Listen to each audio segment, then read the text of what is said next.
নমস্কার, আমি ডায়েটিশিয়ান শ্রীময়ী। আগের দুটি ভিডিওতে আমি অ্যান্টি ইনফ্লেমেটরি ডায়েট এবং ভিসেরাল ফ্যাট নিয়ে আপনাদের সাথে আলোচনা করেছিলাম। আজকে আমি মেটাবলিক সিনড্রোমের ওপরে একটু কিছু বলতে এসেছি।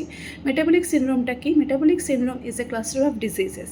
কী ডিজিজ রয়েছে এর মধ্যে? প্রথমত রয়েছে উচ্চ রক্তচাপ, একটা উচ্চ রক্তচাপের টেন্ডেন্সি থাকতে পারে। সেকেন্ড হচ্ছে বডিতে গ্লুকোজের পরিমাণ বেশি হতে পারে, অর্থাৎ আমাদের ফাস্টিং গ্লুকোজ লেভেল যদি বেশি থাকে, অর্থাৎ টাইপ 1 ডায়াবেটিসের যদি টেন্ডেন্সি থাকে সেটা।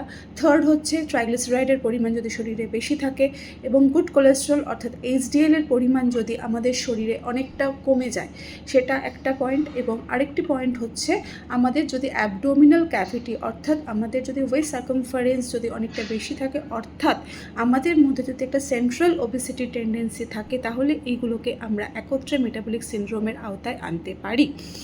এইবারে যদি আমাদের কারোর শরীরে এই ছটির মধ্যে যদি দুটিও উপস্থিত থাকে, তাহলে কিন্তু আমরা তাকে বলবো না সে মেটাবলিক সিনড্রোমে ভুগছে।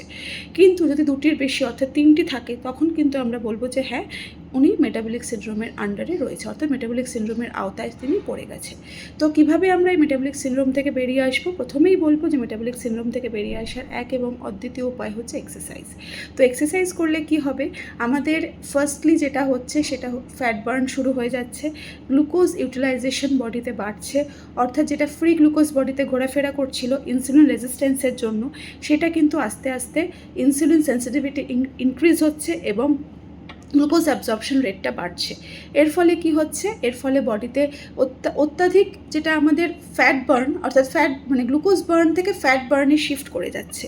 তো এটা একমাত্র সম্ভব এক্সারসাইজ এবং ডায়েটের মাধ্যমে।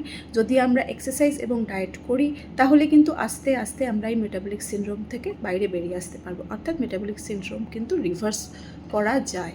তো ডায়েট করুন, এক্সারসাইজ করুন, সুস্থ থাকুন। ধন্যবাদ।